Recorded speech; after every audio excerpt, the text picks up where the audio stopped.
Hello, welcome back. When I left off last time, I was discussing some of the events surrounding the settlement of Jamestown. Today, as I continue the discussion of early British colonies in North America, I'm going to be focusing on the Puritan settlements in what is today Massachusetts, in the New England area. Previously, I discussed the three G's as a motivation for the exploration and colonization. It's important to note, though, that most of the people coming to the New World were not part of a large-scale effort to colonize for the benefit of their nation. They were motivated primarily by their own self-interests. So the three G's can also be used to describe the individual motivations of these people who come here for their own individual reasons. Some of those reasons, again, when we talk about the three G's, our gold G can be interpreted as economic opportunity. And that's going to be a big draw for most of the people coming to America. Religious freedom will play an important part for some, but initially, a lot of the people coming here are seeking some kind of economic opportunity. Our gold G stands for economic opportunity and prosperity in this case. More specifically, we're talking about land. Now, in Europe during the 1600s, particularly in England, a lot of the farmland had been redesignated as grazing land for sheep. The British wool industry was starting to take off, and a lot of the landlords decided to convert from growing crops to raising sheep. Obviously, raising sheep doesn't require as many people as cultivating fields of crops, so a lot of these farmers are just let go, kicked off the land. They didn't own the land since they were only tenant farmers. They had no claim to the land, so now they are essentially homeless and jobless and looking for some place in British society. An opportunity to come to the New World as a laborer is a chance to establish themselves in their own part of the world to gain some sort of an economic opportunity.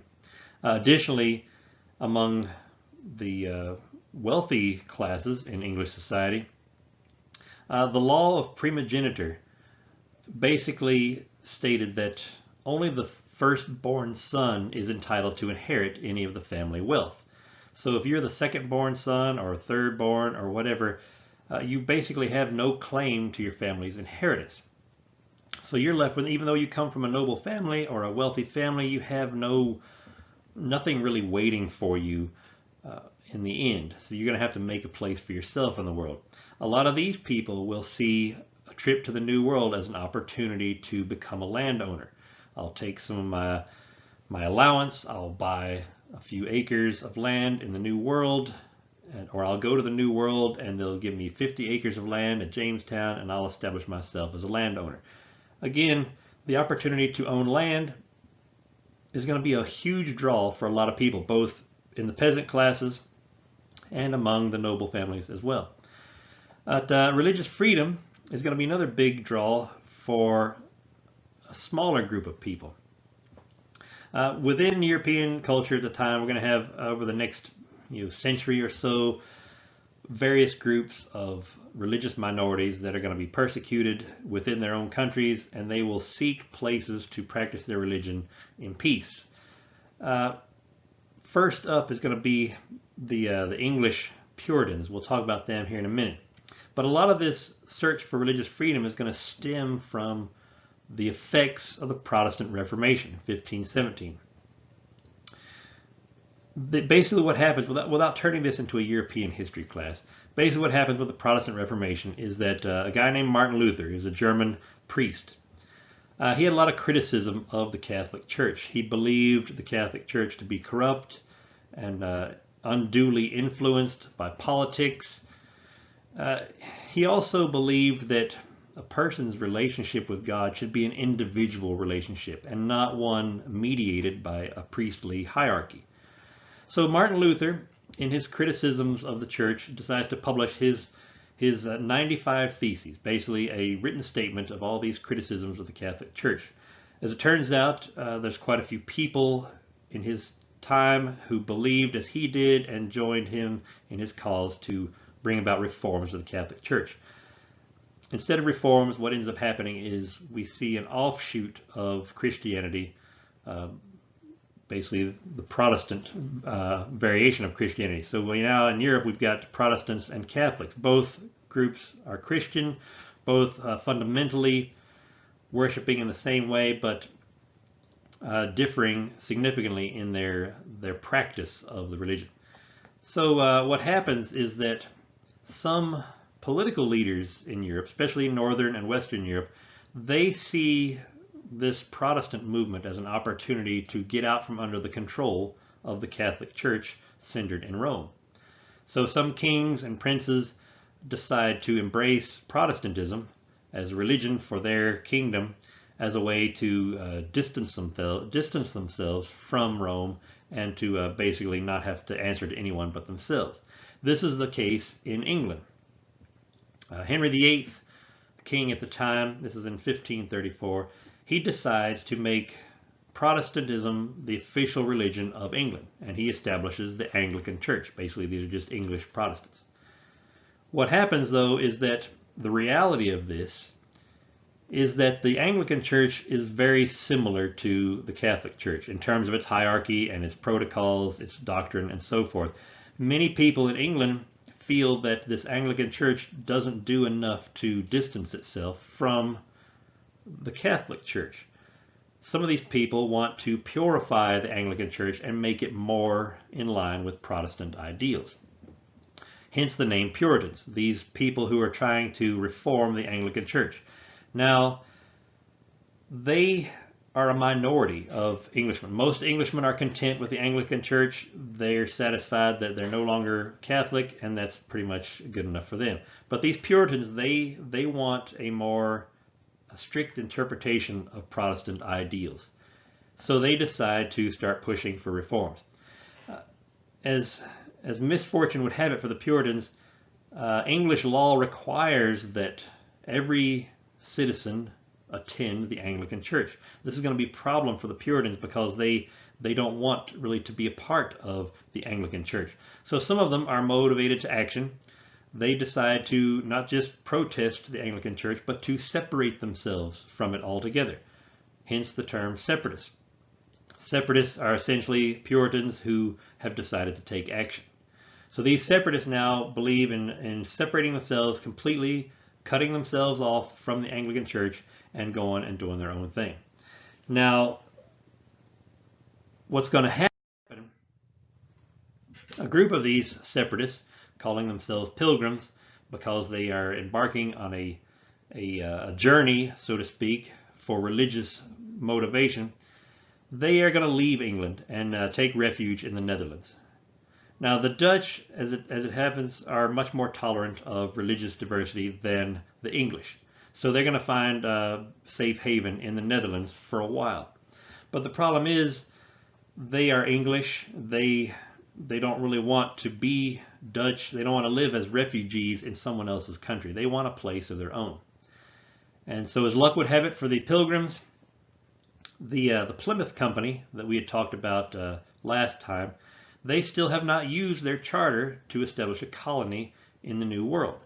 So the Pilgrims are going to get hooked up with the Plymouth Company and basically obtain passage to North America to establish a colony of their own. So what will happen now is in 1620, they'll board a ship called the Mayflower, and they'll set sail for North America. They end up arriving in what is today Massachusetts. Now they were originally headed for what is today the New York area, the Hudson River area, but they blew off course. They ended up 200 miles off course to the north, and ended up in what is today Massachusetts. Since they were so far out of the territory that they were headed for, they believed themselves to be outside the jurisdiction of their charter. So now they're assuming, these Pilgrims are assuming that since they're outside British territory, they're no longer subject to British law.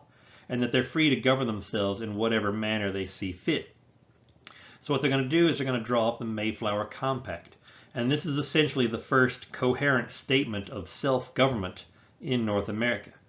They decided, since they're no longer in British territory, they're going to govern themselves how they see fit, and they've decided to establish their own self-government, their own colonial self-government in North America.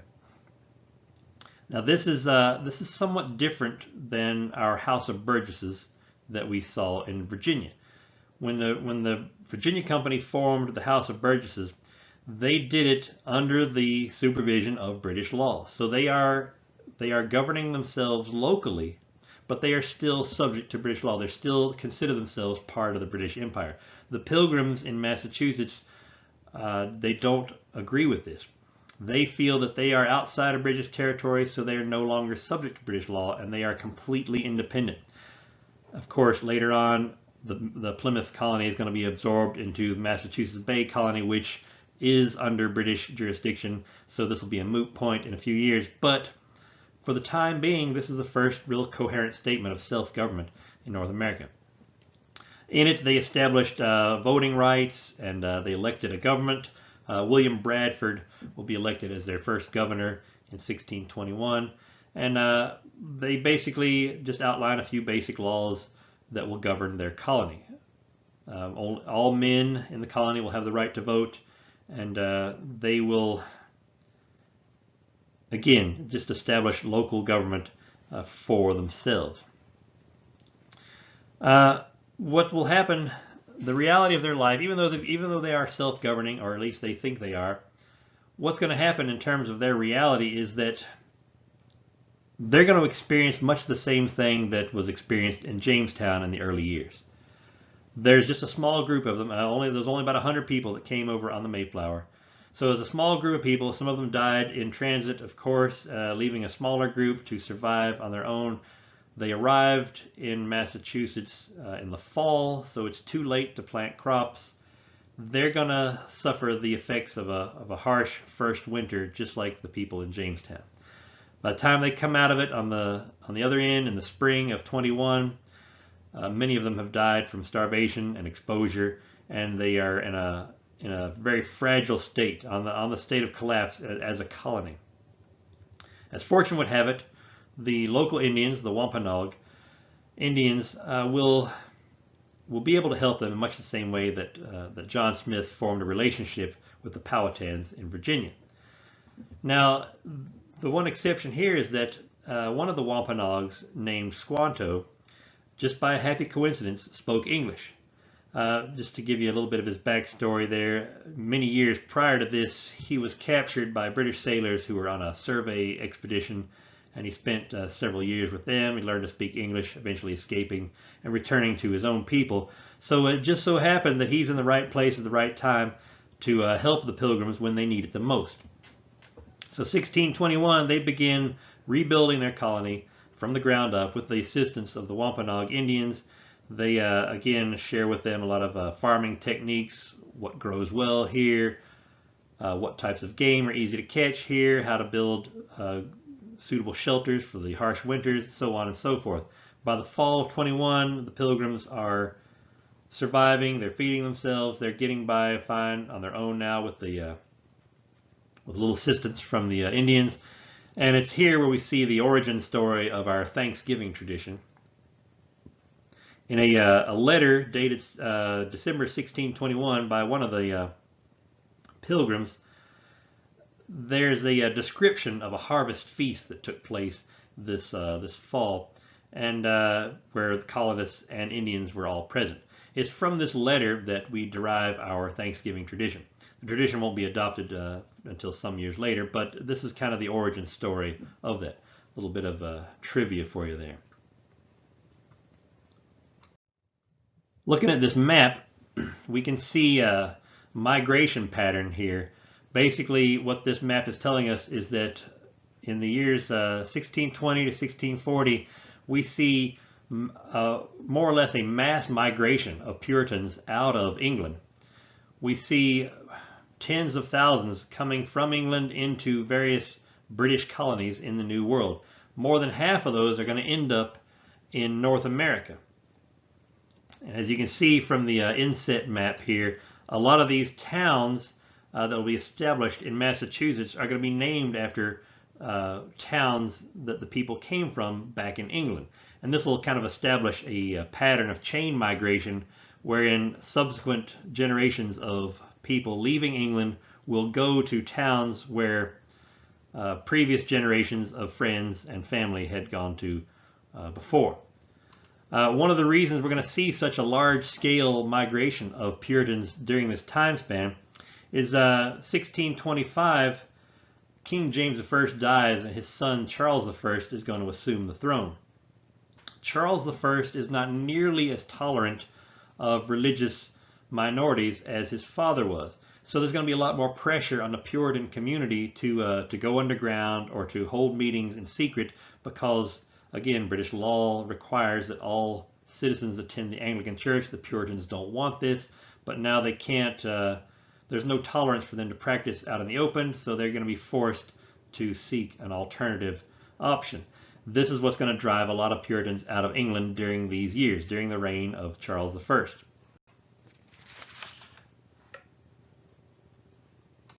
It's during this time of increased intolerance that we're going to see the Puritans begin operating on a large scale. This Massachusetts Bay Company is the first deliberate attempt to relocate large numbers of Puritans en masse for the purpose of establishing a community that thrives on religious freedom. The Massachusetts Bay Company basically was formed by a group of Puritan merchants. They appointed a guy named John Winthrop as their leader, their spokesman. Winthrop was a lawyer by trade. But this Massachusetts Bay Company, they seek a charter to establish a colony in Massachusetts just north of Plymouth. Everybody knows where Plymouth is at this point. Again, this is about 10 years later. So everybody knows that Plymouth is where Plymouth is and what happened to that colony. So again, they apply for their own individual charter here for the purpose of establishing a Puritan colony. The king is like, fine, we want rid of you Puritans in the first place, so take your charter and go. So again, the crown was all too happy to grant them this charter because they wanted rid of the Puritans in the first place. So what's going to happen is that we're not talking about a small-scale operation here. With the Pilgrims, it was just about 100 people on a single ship. Same thing with Jamestown. With the Massachusetts Bay Company, we've got more than 1,000 men, women, and children are going to board 11 ships with supplies and tools and materials and everything they need to essentially transplant their entire community from England into North America. So this is a large-scale operation. Again, we haven't seen anything like this before. With Jamestown and Plymouth, those both started out as very small-scale operations. They grew, but initially they were very small. Here we're starting big, and that's going to make a big difference in terms of their survival and prosperity later on. Now, while Winthrop was not a religious leader, he was a lawyer by trade. He was basically appointed as their coordinator, their organizer. When they get to Massachusetts, they are going to before they get off the boat, before they start building their new community, Winthrop is going to give a speech, basically a sermon. He's going to basically outline the goals, the goals of this community. They want to build a city upon a hill. These are Winthrop's words. A city upon a hill. This city is going to be a model society, a godly community. Basically, this city, which is going to be Boston, is going to serve as an example to England and to the entire world of what a Protestant community should look like. Again, a model society. So as they found the city of Boston, it's with the intent of creating a faith-based community to serve as a model for the rest of Protestant society. Again, Williams was not a spiritual leader, but he is still part of the Puritan community. He is a Puritan himself. He's part of the Puritan community. He shares all of their goals, so he can speak to these matters. The big difference we're going to see at Massachusetts Bay, or in Boston rather, is they are going to have benefited greatly from the experiences of Jamestown and Plymouth. Here we've got a perfect example of how people are learning from the past experiences of other people. A historic example of people learning from history. So Massachusetts Bay Colony, or the Massachusetts Bay Company, they've heard the stories about Jamestown. Again, it's no secret what happened there. This is about a little more than 20 years later. Everyone knows what happened at Jamestown. They heard about the struggles and the hardships and the starvation and the disease. They heard what happened at Plymouth and how they barely made it through that first winter. Again, these stories are not unknown. This is common knowledge. So the Massachusetts Bay Company has taken every conceivable precaution to avoid those types of hardships. Among those 1,000 men, women, and children are craftsmen and tradesmen of every skill. There's carpenters, masons, blacksmiths, farmers. Again, every skill that they're going to need to thrive in the New World. They took with them livestock, tools, building supplies, food stores. This is everything that they're going to need to get up and running in a very short space of time, so that they don't have to go through those initial trials and hardships just struggling to survive. They want to be able to survive right from the beginning. And that's what happens.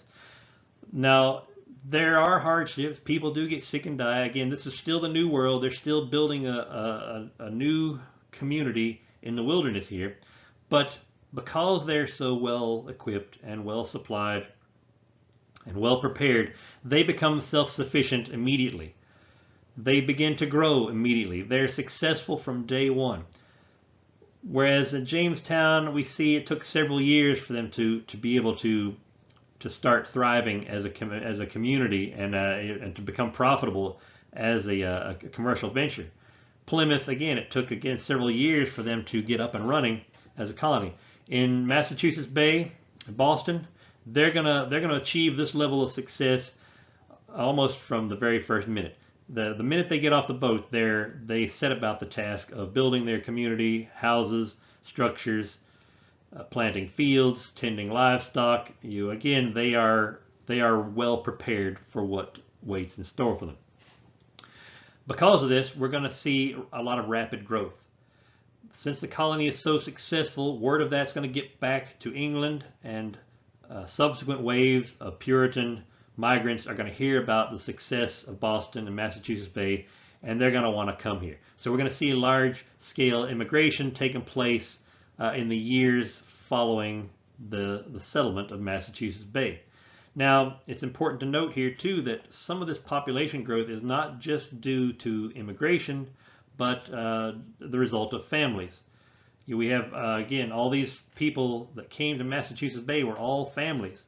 So we have families having children, children growing up and having a next generation of children, and so forth. So within 10 years of them settling this colony, the population has grown 1,000%. Again, initially this is due largely to immigration, but in the years that follow, we see a generational population making up the community of Boston. Taking a look at this diagram here, this is no town or place in particular. This is just kind of a generic diagram of a typical New England settlement, typical Puritan town. What you're looking at here is you see a compact settlement where everyone lives in town. Houses are all close together. All the people live inside the town, and then all the farmland and livestock pastures are on the outskirts of town.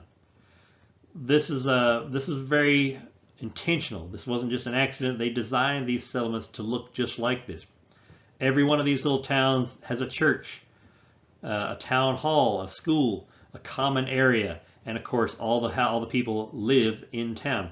They're close together, they're tight-knit, everyone knows everyone, everyone can keep an eye on everyone, which is a good thing or a bad thing depending on how you look at it. Strategically, a small compact settlement is much easier to defend against possible Indian attack or things like that. So a small compact town has a lot of advantages, and when you consider the fact that this is a religious community, their faith, their spirituality is at the heart of their community. This type of layout is of a particular advantage because everyone can support everybody. Instead of living out on the fringes of society on your frontier farm where you don't really have any contact with friends or family, emotional support, spiritual support, you're going to get all of that here in this tight-knit community. They can look out for each other and take care of it. Of course, the disadvantage is that everybody knows your business. There are no secrets in a town like this. So there's good and bad aspects to this. But most every Puritan town in New England is going to be laid out in this similar manner. We zoom out a little bit here, take a look at a larger map. We can see in the latter half of the 1600s, these little towns, these little Puritan communities are going to pop up all over the Massachusetts area. Of course, by 1700, we've got some more colonies here, Connecticut and Rhode Island as well. But the settlement pattern is consistent. All these towns are going to be laid out with the same things in mind. They're all going to have the same elements: the church, the school, the town hall.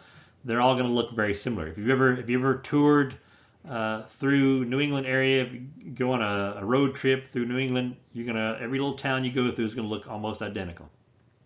They're all laid out pretty much the same. Taking a little bit closer look at Puritan society itself, in addition to these planned settlements, one of the key characteristics was the school. Now, we haven't talked much about this. We didn't see this type of pattern at Jamestown. Remember, Jamestown was a commercial enterprise, so education and building a sense of community were not real priorities for the people at Jamestown. In Puritan society, however, these are central elements of their plan. They want a close-knit community. They want education as part of their culture. Given the importance of Bible study to Puritan society and Protestant faith as well in general, there's going to be a strong emphasis on literacy. You can't study the Bible if you don't know how to read. And when we look at one of the central features of Protestant faith is the person's individual relationship with God. This is going to depend heavily on individual prayer, individual scripture study. So it's no big surprise that literacy and education are going to be a big part of Puritan society as well. Hence, the school is going to be one of the first structures that they build as they're setting up their towns. It's no big surprise either that the first college in America is in Massachusetts, in Boston, Harvard University, established in 1636. This is just a few years after the Massachusetts Bay Colony was formed. So within just a few years, we've already seen the establishment of America's first college. Higher education, again, now becoming part of this story as well. I should note here that the curriculum of Harvard in the 1630s was very limited. The main purpose of Harvard at the time was to prepare members of the clergy. So there's more of a theological curriculum at Harvard. At the time, that was pretty much their sole focus. Obviously, in years later, they expanded the curriculum to include more secular topics. But initially, the role of education specifically served the spiritual needs of the community. Being a faith-based community, they place a lot of emphasis on religious doctrine. So much so that what we're going to see in Puritan society is essentially a theocracy, which is basically a combination of church and state. Church and state are one of the same. The church elders are the town council and so forth. In this type of arrangement, civil law demands very strict conformity to religious doctrine. So basically, if you commit a sin, you're not just sinning against religious doctrine, you're also committing a crime, and you can be tried in a civil court. So this is, while it's hard to identify with this sort of thing today, where we have a distinct separation of church and state, at the time, Puritan society was very much committed to this idea of a faith-based community. So everything they did revolved around that central focus of faith and religion. Now, this is not really a problem initially because everybody, all those 1,000 men and women that came over here, This is what they wanted. They all came here with the intent of establishing a faith-based community. This is what they wanted. This was their goal. Everyone was okay with this. It wasn't really a problem. But as time goes on, not everyone in the community is gonna feel the same way with regards to how this faith-based community is going to be built. And this is just a typical pattern we see in group dynamics. Any group of people that starts out as a group, they often share many of the same ideals and beliefs, especially within a movement, like a religious movement. But as time goes on, we see within that movement a little bit of diversity. People have differing ideas on how specifically the movement is going to achieve its goals. And that's what's happening here in Massachusetts with this Puritan society. They all came here with the same goal, to create a faith-based community. But within a few years, there's some disagreement as to how exactly that faith-based community should be achieved, should be built. So the particulars, the finer points of how it's going to happen become points of contention. Some people will begin to dissent. They will begin to criticize the status quo openly, and this will create some problems within Puritan society. Remember, the civil law requires strict conformity to religious doctrines, so any dissent is going to be seen as a severe problem. Two people early in Massachusetts history that will dissent are Roger Williams and Anne Hutchinson. Now there were others, but these two names are probably the most prominent. They're some of the earliest and best examples. In Williams' case, Williams was a minister. So again, he was a member of the community. He believed in the faith-based community, but he had some issues in terms of how the community was going to achieve its goals, particularly with regards to the combination of church and state. Williams felt that this was inherently intolerant and unjust. He believed that the civil government of the colony should be separate, completely separate function from the spiritual leadership of the church. Church leaders should not be the town council, again, as an example. So this is going to be seen as an open criticism of the church leaders, criticism of the town leaders, again, since they're both the same group of people. What Williams also says is that Puritan society should begin to pay the Indians for the land that they're using. Now this is going to be particularly problematic since a lot of these people hold deeds to property that were given to them or sold to them by the Massachusetts Bay Company, who received a charter from the king. In Williams' opinion, the king had no right to grant lands that were owned by the Indians. The people in Massachusetts Bay are not going to agree with it. Even people that might sympathize with Williams' church versus state argument, they're not going to go along with this paying the Indians for the land. This is going to rub a lot of people the wrong way. So what ends up happening is that Williams is going to be tried by the Massachusetts General Court. Governor Winthrop basically declares Williams a troublemaker, a dissident, and he's a threat to the stability of the community.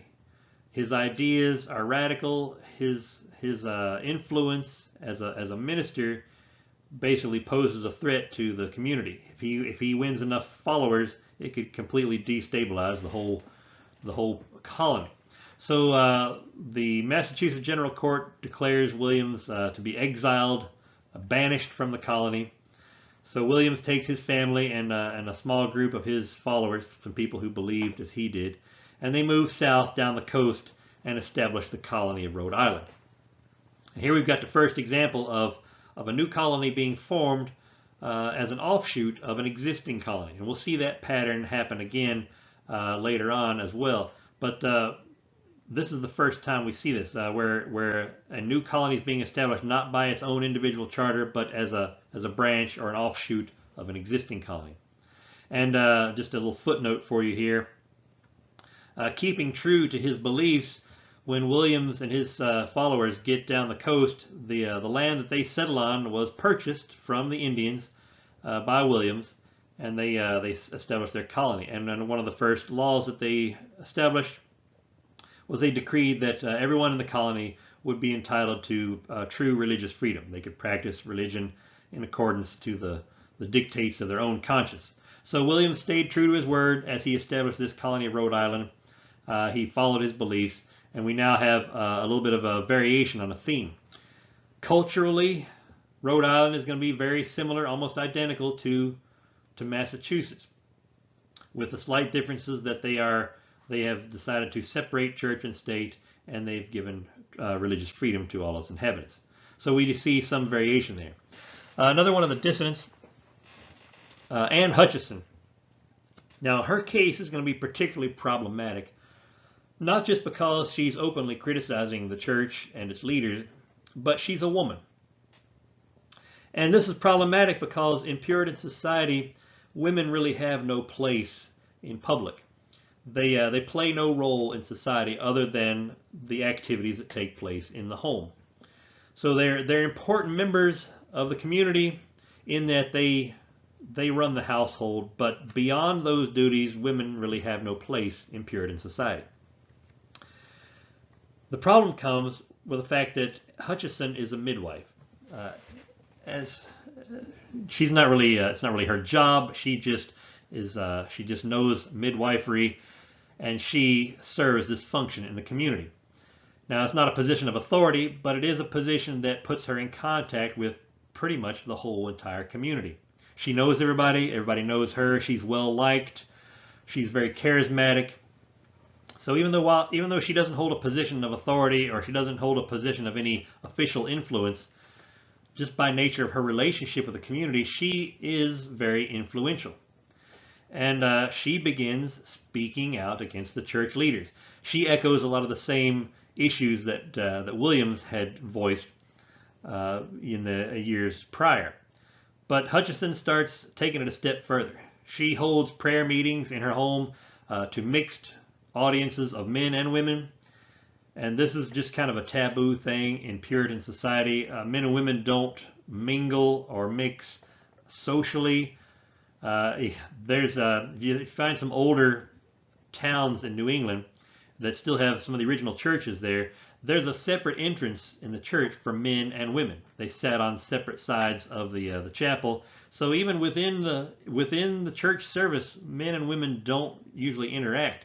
So Hutchinson is really breaking down a lot of taboos here when she starts holding these prayer meetings for mixed audiences of men and women. When the church leaders respond to this, get that last little bullet there. When the church leaders respond to this, they see her as a threat not only to the church's authority, but as a threat to the moral fabric of society. Again, as a woman conducting church services to mixed audiences, she's upsetting this sexual segregation or gendered segregation that's a defining characteristic of the community. She's threatening the moral fabric of the community with her actions. So she's seen as kind of a double threat to the community. Because she's a woman, they come down on her a little bit harder than they did Williams. When they put her on trial, they try her for heresy, which back in England is a capital offense. If convicted, she could be executed. Now, while they did decide to convict her of heresy, they decide to show mercy. They don't execute her. They just banish her from the community in the same way they did Williams. So Hutchinson leaves. She takes her family and some of her followers with her, and they move down to Rhode Island and join up with Williams' party. And we see this pattern of dissent, and then expulsion, and then establishing a new colony of their own. What's ironic about this story, this fact that Puritan society was so intolerant, so strictly determined to conform to a very narrow set of doctrine. It's ironic. They left England to escape just this type of intolerance. England underneath Charles I was very intolerant toward the Puritans. You're supposed to go to the Anglican Church. Anything other than that is unacceptable. If you want to be a Puritan, you don't belong here. We don't want you here. We won't tolerate you. The Puritans came to North America to establish this colony so that they could escape that type of intolerance. And the very first thing they do is establish a community wherein there is no tolerance for dissent or variation. But this is just a good example of how sometimes religious freedom is not necessarily, they're not necessarily seeking true religious freedom, they're just seeking a way that they can do the thing that they want to do without any interference. Now, this won't last forever. Puritan New England will moderate itself over the next few generations. We'll see a relaxing of some of these strict conformities. They're not going to abandon their faith. Again, this is a faith-based community, and that was their goal. Everybody still wants that.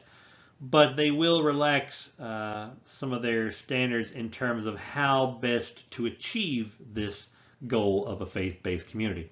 So we'll see kind of the climax of this in a few years. We talk about the Salem witch trials. It's kind of a worst-case scenario of how a combination of church and state can create a disastrous situation in terms of how people are punished and how trials are held and so forth. And we'll talk more about that when we get to that point. But that's kind of the climax of this process of you requiring strict conformity to religious doctrine and eventually relaxing that into a more of a separate separation of church and state. So then, to kind of put a lid on what we've talked about so far this week, at this point we've got two main colonies, Virginia and Massachusetts, one in the south and one in the north, as we refer to the east coast of North America. Both of these colonies have certain similarities. They're both British colonies. All their inhabitants are from England. All their inhabitants came here in search of building a new life for themselves. But they have a lot of very distinct differences. And some of those differences are political, some are economic, some are cultural. In Virginia, we see the prime motivation for people coming there is for profit, financial gain. It's a commercial enterprise. Remember the Virginia company's intent to go and build a prosperous and profit-making colony. So the motivation is financial gain. A lot of that financial gain is going to be derived from plantation agriculture, using tobacco, a cash crop, very valuable, very profitable. It also requires a lot of labor. Cash crops, unlike food crops, usually are more labor intensive. They cover a lot more territory. They're conducted on a much larger scale. And we see the demand for labor in Virginia driving a lot of the immigration. Most of the people coming to Virginia are either seeking to establish their own tobacco farm or they are looking for work as a laborer on someone else's tobacco farm.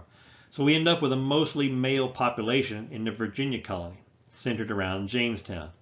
In Massachusetts, we see a completely different setup, starting with the motivation. Most of the people, almost all the people who come to Massachusetts came seeking religious freedom, trying to escape religious persecution in England, this Puritan minority looking for a place where they can practice their religion as they see fit.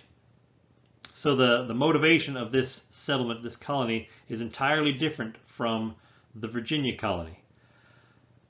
To that end, these communities established in Massachusetts are planned from the ground up. There's nothing left to chance. They've got a very specific plan, very detailed in terms of how they will establish these communities, what will be present in these communities, what types of buildings, what types of functions, how the town's going to be laid out. All this is planned very specifically. Opposite or contrary to Jamestown, where the settlements kind of happen haphazardly. People make settlements wherever along the river at no particular intervals. There's no real plan to how the settlements are going to unfold. Whereas in Massachusetts, everything is planned in great detail. The plan, of course, is to accommodate families. These communities are family communities, built by families for families. So this is not a commercial venture. Their intent is to build a community of families centered around religious faith. So in the northern colony of Massachusetts, we've got an entirely different dynamic than we have in the southern colony of Virginia. These families, of course, will see a lot more population growth in Massachusetts than we do in Virginia. In Virginia, we see mostly men migrating into Virginia in small groups as individuals. In Massachusetts, we see whole families coming. Sometimes whole communities will come, as in the case of the founding of Boston. An entire community was transplanted from England into Massachusetts. So the population of Massachusetts is going to grow much more rapidly than the population of Virginia. And of course, plantation agriculture is much more harsh life. There'll be a much higher attrition rate in Virginia, or a higher mortality rate in Virginia than there is in Massachusetts. So Massachusetts becomes very prosperous and successful right away, whereas Virginia will struggle for quite a few years. What we see in there, as far as your final takeaway for this week, what I want you to remember is that as we look at these two colonies, we see the development of a distinct regional character. In both Virginia and Massachusetts, in the South and in the North, we see distinct regional differences. These characteristics that we see in Virginia are going to become a pattern for additional settlements or subsequent colonies formed in the South. As we see Maryland and the Carolinas formed later on, they're going to look very similar to Virginia in terms of all these characteristics. In the North, we're going to see the same pattern hold true as colonies. We already talked about Rhode Island, as Connecticut and New York and other Pennsylvania and other northern colonies are established. They are going to look very similar to Massachusetts in terms of their cultural composition, their economic activities, and so forth.